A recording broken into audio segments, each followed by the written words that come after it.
दोस्तों, आज की खबर सुनने के बाद आप भी हैरान हो जाएंगे, जहां भारत के दुश्मन पड़ोसी देश पाक की सबसे बड़ी एयरलाइन कंपनी बिकती है और इस एयरलाइन को खरीदने वाले व्यक्ति के कनेक्शंस सीधे भारत के साथ जुड़े हुए हैं।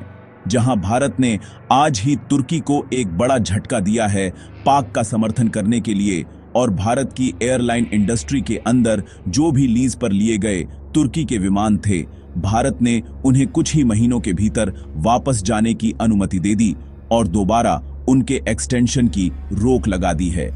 तो दूसरी खबर भारतीय डिफेंस सेक्टर से सामने निकल के आ रही है, जहां पर रक्षा मंत्रालय ने अब साफ कह दिया है कि तेजस MK-हाई के अंदर किसी भी तरीके के नए इंजन को इंटीग्रेट नहीं किया जाएगा, बल्कि F404 इंजन का ही इस्तेमाल होगा।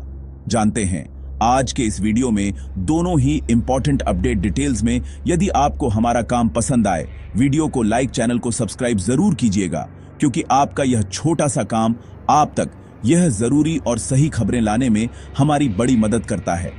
तो पहली खबर पड़ोसी देश पाक से सामने निकल के आ रही है, जहां पर बीते मंगलवार यानी 23 दिसंबर 2025 को खबर सामने निकल के आती है, जिसमें पाक की सरकारी एयरलाइंस कंपनी प्राइवेट हाथों में बेच दी गई है।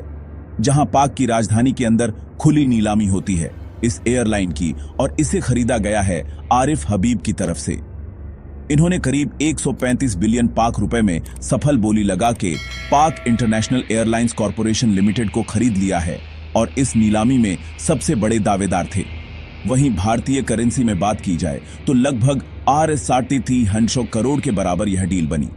यह पाक के लिए सबसे बड़ी बात यह है कि यह 2 दशकों में हुआ पहला सबसे बड़ा प्राइवेटाइजेशन था। और यहां पर कमाल की बात यह है कि जिस आरिफ हबीब ने इस एयरलाइन को खरीदा है, उनका भारत से सीधा कनेक्शन है। पाक इंटरनेशनल एयरलाइंस की नीलामी में 3 पार्टियां उतरी थीं, जिसमें लकी सीमेंट, निजी एयरलाइंस, एयर ब्लू और इन्वेस्टमेंट फर्म आरिफ हबीब। इससे पहले इन 3 पार्टियों ने अपनी तिलबंद बोलियों को एक पारदर्शी बॉक्स में जमा किया। जब बॉक्स खोला गया, तब आरिफ हबीब ने सबसे ज्यादा बोली लगा के सामने आया और उन्होंने इस एयरलाइंस के बदले 115 अरब पाक रुपए की पेशकश कर दी। उसके बाद लकी सीमेंट ने 105 अरब और एयरब्लू ने करीब Rs 26 अरब की बोली लगाई। लेकिन उसके बाद कुछ नेगोशिएशंस होते हैं और नेगोशिएशन चलते चलते आरिफ हबीब ग्रुप की तरफ से लगभग Rs 135 अरब लगा दिए गए और इन्होंने ये एयरलाइन अपने नाम करा ली है। अब आरिफ हबीब का गुजरात से कनेक्शन कैसे, उससे पहले जान लेते हैं कि इनका बिजनेस किस तरीके से पाक के अंदर ऑपरेट होता है। आरिफ हबीब एक सक्सेसफुल पार्क बिजनेसमैन है, जो एंटरप्रेन्योर और अलग अलग सेक्टर्स के अंदर अपने बिजनेस ऑपरेट करते हैं। ग्रुप के संस्थापक आरिफ हबीब ही हैं, जो कि कई सेक्टर्स में इन्वेस्ट करते हैं, जैसे कि financial service, real estate, cement, fertiliser, energy, industrial. इसके अलावा इनके बहुत सारे फाउंडेशंस भी काम करते हैं, जो पाक के अंदर हेल्थ सेक्टर, एजुकेशन और सोशल वेलफेयर जैसे परियोजनाओं के साथ जुड़े हुए हैं। आरिफ हबीब ने 1970 में कराची स्टॉक एक्सचेंज के अंदर एक स्टॉक ब्रेकर के रूप में अपना करियर शुरू किया था और कई बार इसमें निर्वाचित अध्यक्ष के रूप में काम कर चुके हैं। समय के साथ इनकी परिस्थितियां बदलती गई और आज यह इतने पावरफुल व्यक्ति बन चुके हैं, जिससे इन्होंने पूरे एयरलाइंस को खरीद लिया है। और अब मेन मुद्दे की बात करते हैं कि इनका गुजरात से कनेक्शन कैसा है। तो आरिफ हबीब का परिवार मूल रूप से गुजरात के जूनागढ़ जिले के बटवा के रहने वाले थे। 1947 में इंडिया और पाक विभाजन के बाद उनका परिवार अपनी संपत्ति और गुजरात में चाय के बिजनेस छोड़कर के कराची पाक के अंदर चले गए। वहीं आरिफ अभी का जन्म खुद पाक के अंदर हुआ है, लेकिन के कनेक्शंस देखे जाए तो कहीं ना कहीं भारत से जुड़े हुए पाए जाते हैं। वैसे इस रिपोर्ट में कुछ खास ऐसा है नहीं जिससे इस पर कोई गहन अध्ययन किया जाए, लेकिन रिपोर्ट सामने आई तो हमने आप तक इंफॉर्मेशन पहुंचा दी। दूसरी बहुत ही इंपॉर्टेंट अपडेट रक्षा मंत्रालय से सामने निकल के आ रही है, जो कि है तेजस MK-I से जुड़ी हुई। यहां पर रक्षा मंत्रालय ने क्लियर कर दिया है कि यहां पर अब किसी नए इंजन को इंट्रोड्यूस नहीं कराया जाएगा, तो इसके लिए हमें ज्यादा थ्रस्ट की जरूरत नहीं है। हम F404 के साथ काम चला सकते हैं। क्योंकि कुछ दिनों पहले प्रपोज हुआ था कि इसमें 90-95 के थ्रस्ट वाले इंजन का इस्तेमाल हो सकता है, बट शायद अब उसकी रिक्वायरमेंट नहीं है। रक्षा मंत्रालय ने तेजस MKI को लेकर के चल रही इंजन खबरों को सिरे से खारिज कर दिया है। इंजन सप्लाई की समस्या से जूझ रहे, यही वजह है कि तेजास प्रोजेक्ट समय से सालों से लेट हो गया है। इस बीच खबर आई कि भारत तेजस के लिए 90 से 95 कीड थ्रस्ट वाला इंजन बनाया जा रहा है, जो खबर पूरी तरीके से गलत थी। हालांकि रक्षा मंत्रालय ने स्पष्टीकरण देते हुए कहा कि भारत तेजस इंजन को लेकर के नया प्रोग्राम शुरू करने भी नहीं जा रहा। आगे चल के हम कुछ डेवलपमेंट्स कर सकते हैं, कावेरी इंजन को लेकर के नया बूस्टअप दे सकते हैं, बट करेंटली कोई भी ऐसी अपडेट नहीं है जिससे हम यह कह सकें कि तेजस के लिए हम अपना खुद का इंजन इस्तेमाल करेंगे। तो यह बात क्लियर करनी जरूरी है, क्योंकि हम मोस्ट ऑफ द खबरें डिफेंस सेक्टर से कवर करते हैं। तो इस तरीके की जब क्लैरिफिकेशन आए तो डेफिनेटली तो आप तक यह बातें पहुंचाना हमारी भी जिम्मेदारी बनती है।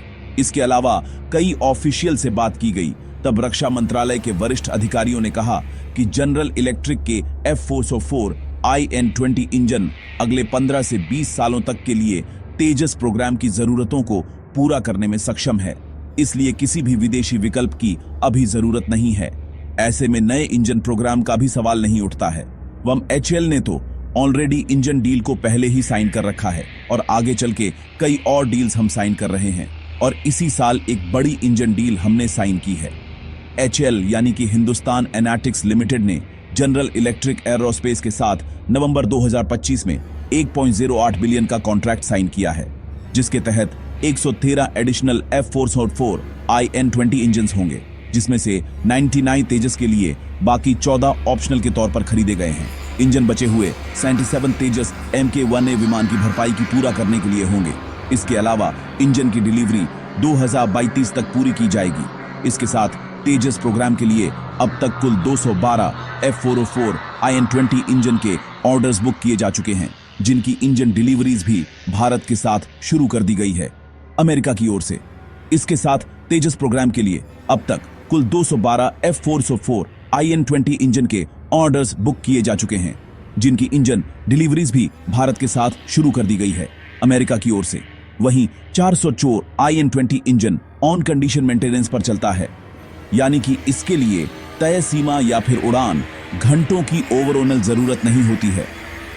इंडियन एयरफोर्स के मुताबिक तेजास MKI मौजूदा इंजन के साथ 600 से भी ज्यादा उड़ान बिना किसी दिक्कत के पूरा कर चुका है, और इतना ही नहीं, मौजूद एक्सपीरियंस बताता है कि 1000 घंटे की उड़ान के बाद भी तेजस को 2 बार से भी कम वर्कशॉप जाना पड़ा।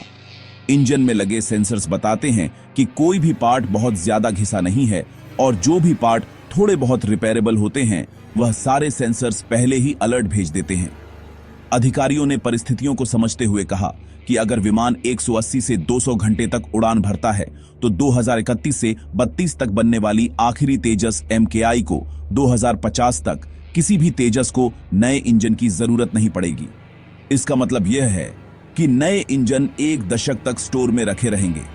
इससे न केवल रक्षा बजट बढ़ेगा, बल्कि सरकार और कंपनियों के बीच बोझ भी कम बढ़ेगा, और नए फाइटर जेट या फिर नए हथियारों को खरीदने के लिए हमें बजट की भी कमी नहीं पड़ेगी। बाकी यहां पर भारत सरकार ने जब इतने बड़े फैसले और कड़े फैसले ले लिए हैं, अमेरिकी कंपनियों पर भरोसा दिखा दिया है, तो थोड़ा सा रेस्ट्रिक्शंस भी लगाने चाहिए कि जो इंजन की डील हम आपके साथ कर रहे हैं, इनकी टाइमली डिलीवरी आप करें।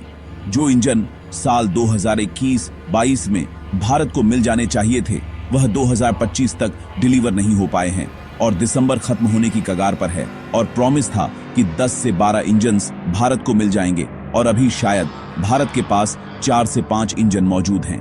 ऐसे में क्या आगे चल के टाइमली डिलीवरी करता है या नहीं करता है, इस पर सवाल खड़े होते हैं। अगर इस चीज पर भी रक्षा मंत्रालय थोड़ा सा टाइट हो जाए तो डेफिनेटली हम बहुत ही कम बजट में अपने वायुसेना को और ज्यादा मजबूत कर पाएंगे। वैसे आपकी क्या राय है, नीचे कमेंट में जरूर बताइएगा, और ऐसे ही डेली न्यूज के लिए चैनल को सब्सक्राइब करना ना भूलें। धन्यवाद।